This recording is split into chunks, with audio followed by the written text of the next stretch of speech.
Paola Fortezza est une députée militante de l'Open Data dont on parlait il y a quelques instants. L'élu des Français d'Amérique latine et des Caraïbes tente de convertir l'Assemblée nationale à l'utilisation des outils numériques. L'objectif, c'est d'être en connexion avec les citoyens. La députée est notre invitée. Bonsoir. Bonsoir. Soyez la bienvenue sur TV5 Monde. Commençons par l'actualité avec le mouvement social en France. Bain de foule mouvementé ces dernières heures pour le président français Emmanuel Macron. C'était à Saint-Dié. Il a été hué. Il a échangé sur un ton plutôt vif avec un cheminot. On regarde la séquence et on en parle juste après. Vous croyez que moi je vais pouvoir conduire un train à 65 ans, faire une protection d'obstacles à 65 ans avec la réforme des retraites? Mais on sera foutu à la porte avant. La moyenne des départs en retraite en ce moment en France c'est 57 ans, les gens ils n'arrivent même pas à aller au bout. Parce qu'on se fait virer avant. C'est ça. Vous regardez les yeux dans les yeux, vous pouvez me dire que c'est le cas à la SNCF? L'âge moyen de départ c'est 57 ans. La SNCF, oui, pour la retraite. La SNCF elle est aujourd'hui. C'est le même que dans le privé. La SNCF elle est aujourd'hui plus protectrice que la France. Là je n'ai pas moyen. Là je n'ai pas moyen parce que les gens se font virer avant. Mais vous vous faites pas virer. Ma femme, moi c'est 62 ans chez Cheminot maintenant. 62 ans chez Cheminot. Présentez-moi le dernier qui s'est fait virer. 62 ans chez Cheminot, le départ en retraite maintenant. Paola Fortezza, on a l'impression que c'est un dialogue de sourds. Ce que je veux saluer déjà, c'est la démarche du président d'aller à l'encontre des citoyens pour expliquer ses réformes, pour écouter. C'est vraiment assez inédit pour un président. Et je crois que ce qu'on voit, c'est l'impact de ces réformes en profondeur qui ont été menées depuis le début de son mandat et qui, comme...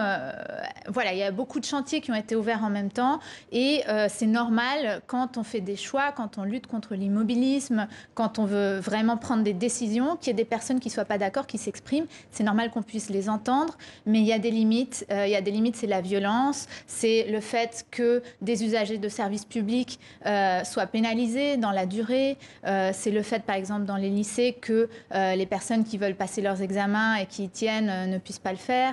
Voilà, il y a des limites, mais il y a l'écoute et il y a le dialogue qu'il faut continuer à avoir. Et il y a le dialogue, mais vous ne le répétera jamais assez. Il y a aussi cette question des ordonnances. Ça ne négocie pas beaucoup, franchement, entre le gouvernement d'Emmanuel Macron et les syndicats depuis son arrivée au pouvoir. Moi, je vous dis le contraire. Je crois que sur chacune des réformes, il y a eu une étape de concertation, de consultation préalable. C'est vraiment dans l'ADN d'En Marche. Et c'est ce qu'on mène tous les ministres et tous les députés à la législature aussi. Alors, vous êtes passé par l'expérience Nuit debout. Comment éviter, selon vous, dernière question sur ce mouvement social, pour que la contestation ne s'enlise, SNCF, universités, retraités, hôpitaux également? Selon vous, s'il y avait un geste à faire, quel serait-il en dehors des votes comme celui d'hier en première lecture sur la réforme de la SNCF? Alors moi, je crois qu'il faut continuer les réformes avec détermination, avec patience, continuer à expliquer, continuer à avancer. Et c'est exactement ce que fait le gouvernement en ce moment. Et concernant Notre-Dame-des-Landes, on vient de l'apprendre, Nicolas Hulot, le ministre de l'Environnement, déclare « Il ne faut pas confondre écologiste et anarchiste ». Vous êtes d'accord avec lui ? Alors, encore une fois, je salue sa volonté de dialogue. Il s'est déplacé sur place pour discuter avec les manifestants, avec la préfecture pour trouver des sorties à ce conflit. Donc, je crois qu'il est dans une bonne démarche.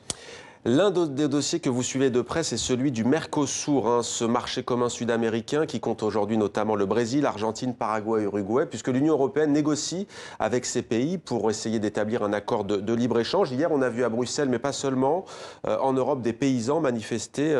Ils ont peur de voir du bœuf aux hormones importé de cette région du monde. Ils ont peur aussi de l'augmentation des importations de céréales OGM, organismes génétiquement modifiés. Vous comprenez ces inquiétudes et est-ce que les expatriés parlent de ce sujet ? Je comprends ces inquiétudes. Les expatriés soutiennent cet accord. Je crois que c'est une cohérence qu'il faut avoir et que le président a bien eu par rapport à cette vision ouverte au monde, au soutien du libéralisme, du multilatéralisme, et que c'est une vraie opportunité pour la France en termes économiques, en termes de coopération au niveau international. Donc je crois qu'il faut qu'on avance, bien sûr, en ayant conscience des préoccupations des agriculteurs. Et je crois que le président s'est bien prononcé là-dessus. Et on va commencer maintenant à parler de votre domaine de prédilection, les outils numériques. Il y a notamment les réseaux sociaux et il y a ce scandale Facebook et de cette société britannique qui a donc divulgué les données personnelles. C'est Cambridge Analytica de dizaines de millions de personnes à travers le monde. Il y a une décision de Facebook qui va commencer cette semaine, c'est de proposer en fait aux utilisateurs de nouveaux paramètres de confidentialité pour mieux respecter le règlement européen. C'est ce qu'on appelle la protection des données. Est-ce que ça vous paraît suffisant ? Alors, ils devront respecter tous les nouveaux droits qui ont été mis en place par ce règlement général de la protection des données au niveau européen. On travaille vraiment à un nouveau modèle du numérique au niveau européen qui soit plus éthique, plus protecteur des consommateurs. Et donc, ces nouveaux droits sont par exemple le consentement obligatoire. Chaque fois que les données vont être réutilisées, vont être revendues, les utilisateurs vont devoir donner leur accord et vont devoir pouvoir le retirer à n'importe quel moment. Ils vont aussi avoir des nouvelles voies de recours, comme des actions de groupe, pour pouvoir se plaindre, pour pouvoir mener des actions en justice. Donc c'est vraiment des avancées, des nouveaux outils pour faire face à ces risques que nous avons vus dernièrement. Dans le monde de l'informatique, on vous appelle une évangéliste, c'est-à-dire une personne qui navigue entre les voies officielles et les chemins de traverse pour diffuser une technologie ou une méthode de travail. J'ai soigneusement lu David la définition. Ça vous convient comme appellation ? Je crois, oui, que je veux partager ma passion et ma conviction pour le fait que le numérique est un outil qui peut aider à renforcer le dialogue entre les citoyens et les représentants politiques et qui peut aussi apporter une contribution citoyenne pour enrichir le débat public, pour enrichir les politiques publiques. On vous voit là en campagne, c'est un reportage de TV5 Monde. On était parti à votre rencontre dans votre large circonscription. Dans votre campagne, vous avez utilisé en grande partie ces outils numériques ? Bien sûr, j'ai une circonscription très large, donc pour pouvoir être en contact justement avec des personnes qui sont éloignées géographiquement. Nous avons mené par exemple des permanences virtuelles, nous avons lancé des newsletters, nous travaillons beaucoup sur les réseaux sociaux, mais nous avons aussi lancé des consultations en ligne.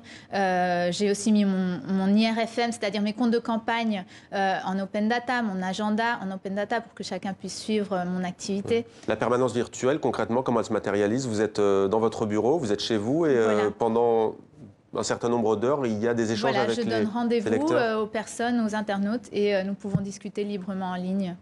Alors vous êtes fait remarquer aussi parce que dès que vous avez été élu député, enfin pas très longtemps après, vous avez divulgué en fait sur votre site internet l'enveloppe qui vous était allouée et qui est allouée à tous les députés. Pourquoi cette démarche C'est une façon de rendre des comptes, c'est une façon d'être transparent.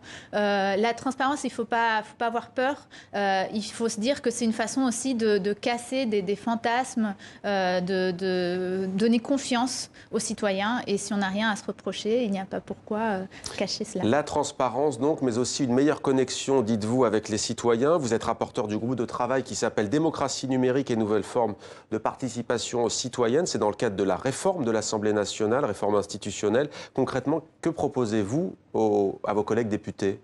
Alors, on propose l'utilisation de divers outils. Par exemple, nous avons lancé des consultations sur un outil qui s'appelle Démocratie OS et qui a été développé en Argentine, par exemple. Nous avons aussi proposé une plateforme en ligne qui s'appelle Questions citoyennes, où les citoyens peuvent poser des questions qui vont être reprises par les députés en tant que questions écrites ou questions orales au gouvernement. Et ça, par exemple, ça a été fait sur un logiciel islandais. Donc, tout ça pour vous dire que ces démarches se mènent au niveau international et qu'on apprend beaucoup les uns des autres. On mène aussi, par exemple, une expérience de budget participatif. Et là, on s'inspire du Portugal parce que c'est le premier pays qui a mis en place un budget participatif au niveau national. En général, ça se fait au niveau local. Le numérique au service de la transparence, donc de la vie politique. Mais vous le savez, hein, quand on dit on sera plus proche des citoyens, certes sur les réseaux sociaux, mais on sait qu'il y a une vraie fracture numérique en France, mais pas seulement, dans le monde francophone et au-delà. Est-ce que ce n'est pas au fond un microcosme ? Alors, ces outils doivent pouvoir permettre d'augmenter le pouvoir d'agir de tous les citoyens. Donc, nous menons vraiment des actions, et le gouvernement aussi, pour travailler sur ce qu'on appelle la médiation numérique, l'inclusion numérique. C'est d'aller chercher ces publics qui sont un peu plus en retrait, qui ont du mal avec... Des personnes âgées notamment. Mais la fracture numérique est par rapport à l'âge, et par rapport au genre, et par rapport au niveau de formation, elle est assez complexe. Et pour l'étudier, il faut vraiment prendre tous les angles. Mais il y a beaucoup d'associations qui travaillent aussi au niveau local, dans tout le territoire, sur ces sujets. Alors, j'ai remarqué que vous tweetiez beaucoup sur les réseaux sociaux avec le hashtag Civic Tech. Chaque vendredi, vous ouvrez votre bureau de l'Assemblée nationale à des développeurs, des designers également engagés dans cette voie. C'est quoi au juste ? Alors, c'est l'idée de pouvoir travailler avec des initiatives de la société civile, des développeurs, des designers, des économistes, des journalistes, pour qu'ils puissent comprendre comment fonctionne la fabrique de la loi et proposer des outils, des services qui soient pratiques pour nous, pour qu'ils nous aident à simplifier notre travail parlementaire. Et ça aussi, par exemple, ça a été inspiré d'un Hacker Lab qui a été monté au Parlement brésilien. Donc aussi dans ma circonscription qui est très à la pointe en termes de civic tech et d'open data. Comment vous l'expliquez ça d'ailleurs, cette avance? Vous avez cité effectivement beaucoup de pays de votre circonscription. On imagine que ce ne sont pas les seuls au monde, mais tout de même, pourquoi cette spécificité? Je crois que c'est une circonscription très créative, très libre d'esprit et qui se lance à l'expérimentation sans avoir peur des cadres établis. Et une question sur vous, peut-être plus intime. Vous avez grandi à Buenos Aires, la capitale de l'Argentine. Vous y avez encore des racines. C'est là que vous êtes basé. C'est à partir de là que vous rayonnez dans votre vaste circonscription. Quel est votre rapport à l'Argentine ? Mon rapport à l'Argentine, c'est la maison, disons. C'est un pays qui me manque et j'ai la chance maintenant de pouvoir y revenir plus souvent. Mes parents sont argentins et j'y ai habité pendant 20 ans. J'ai fait mes études là-bas, j'ai fait le lycée français. Donc j'ai vraiment vécu comme une Française de l'étranger, ce qui me permet aujourd'hui de remplir mon mandat de façon effective. Merci beaucoup, Paola Oforteza, députée des Français établis en Amérique latine et aux Caraïbes. Merci d'avoir répondu à nos questions sur TV5 Monde.